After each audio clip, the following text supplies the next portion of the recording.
So I moved to Las Vegas, 68, and there was a lot of music in those years going on. It wasn't the big corporate town that it is now, and there was live music. Red Norvo and Monk Montgomery, and I forget the guitar player, had a 5 or 6 night a week at the Tropicana Hotel. Did Joe Pass play in? He would come to town at times. Steve Swallow came to town with people. I heard all the great bands, Basie, Ellington, Woody Herman, Buddy Rich, Harry James, all those bands came through. All the great singers, Sarah Vaughan, Ella, Carmen McRae, Joe Williams lived there and worked in town, and there was jazz going on, Carl Fontana, and it was just a thriving music community, and so I was lucky to get sort of the tail end of that. When did you get the gig with Art Pepper?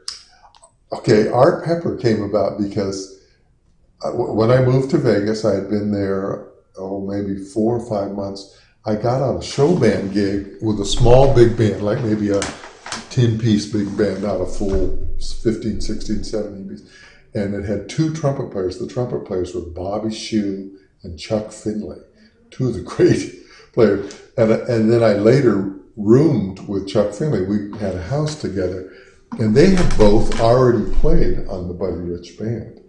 So Buddy's band was coming to town, and Don Mesa was sort of the straw boss on the band, and he talked to Bobby and Chuck and said, is there anybody, the bass player's leaving and we're looking for, and they both recommended me to Don, so Don told Buddy. So I got hired, and whenever you're hired with the Buddy Rich band, it was like, if he didn't like you, you'd be gone in a day or two, That was sort of the situation. Buddy was tough. Yeah. And I was just a young, naive kid. I didn't know. So anyways, I ended up playing a year on the Buddy Rich band, and Art Pepper was part of the band. In fact, it was when Art was still, he got strung out, and he left, and Buddy, I think, paid some of his hospital bills and saved and got a guy to play.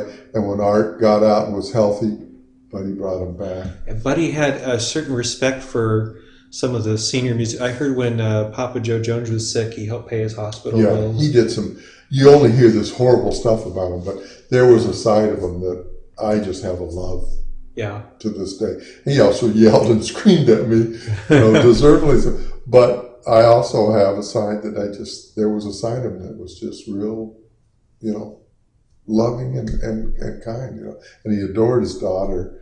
And Kathy Rich. Yeah. So I've been very lucky to, got the end of the big band era, 1968, 69, did the year with Buddy and rode the bus, so I got a real taste of that whole. So being on the bus with Buddy Rich. Oh, yeah. Oh, my gosh. Well, in the years that we did it, Buddy did not ride on the bus with us. He had a limo and a driver. The bus was sort of this haven for all of us to let our hair down. Yeah. And we had these veteran guys like Art Pepper, Don Menza, Al Porcino, the lead trumpet player, he was on the band. So there were these sort of guys that were and then a lot of young guys underneath, Pat LaBarbera was there, Joe LaBarbera, and that's how I met Joe LaBarbera. He subbed. I was 21, so Joe must have been about 19.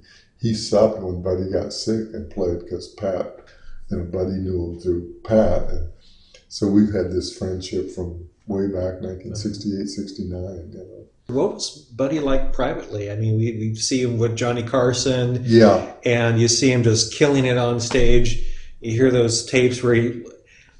yelling at the guys and cursing us all out. What was he like with other musicians on the road? Was he talkative or was he quiet, introverted? Or? No, he wasn't introverted at all. And he knew he was yet there was a whole side of him, like I had contact with him sometimes one-on-one without, and I really liked the band, really had this appreciation for him. And he was great to me. Here I was, this young, dumb, naive kid, trying to learn to play jazz. And as I look back, I thought he just hated me in the beginning, but if that had been the case, I'd have been gone, but I didn't have enough sense to see it, and he somehow saw that there was some potential, and because later I saw other guys come and they were gone the next day or 2 days later. He just, you're out of here.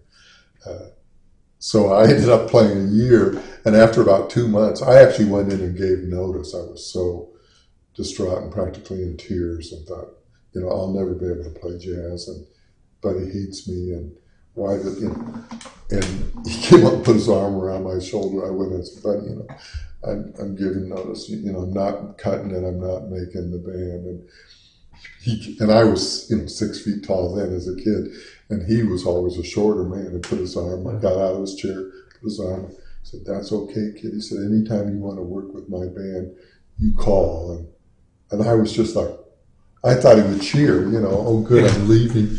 And so I went out totally befuddled, like, what's going on? Why isn't the guy? And so then it sort of settled down. He didn't pick on me as much. New guys, we returned to the States. That was in a European tour. We were actually in Copenhagen at the Tivoli Gardens, I remember. And I didn't leave, and he didn't say, oh, your 2 weeks are up, So he must have seen things like that before and sort of knew from a fatherly place, well, he'll settle down. And so I did, and I ended up playing another, almost a year after that with him. He's a wonderful brush player. No, there was a whole side of him like that, that he doesn't really get much credit for, like you're saying, Jonathan. Yeah. People just think of the big roaring, which he could do, and he couldn't really know the music. That's the other incredible thing. His memory. I went through the experience of rehearsing new charts and saw sometimes we'd have a drummer. There was a guitar player that was a good drummer on the band, and he played drums a few times. Sometimes he would hire, I remember we were in LA, he hired Nick Ciroli. Nick came in and after Nick would play 2 or 3 times through, Buddy would get up and pretty much have all the kicks and from hearing it 2 or 3 times. That's amazing. And learn it that way. Yeah, he had an amazing recall. I got to do a record with Art Pepper. I think it's the only time that I ever played.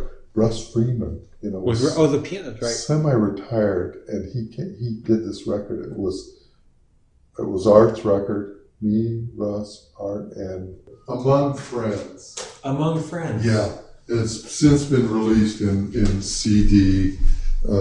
Frank Butler. Okay. Yeah, he's on one of those real famous Miles Davis records with Victor Feldman, I think. It might be the Someday My Prince or some. It's one of those really, from that earlier famous. But that record was it. So that was a thrill to get to work with both of those guys.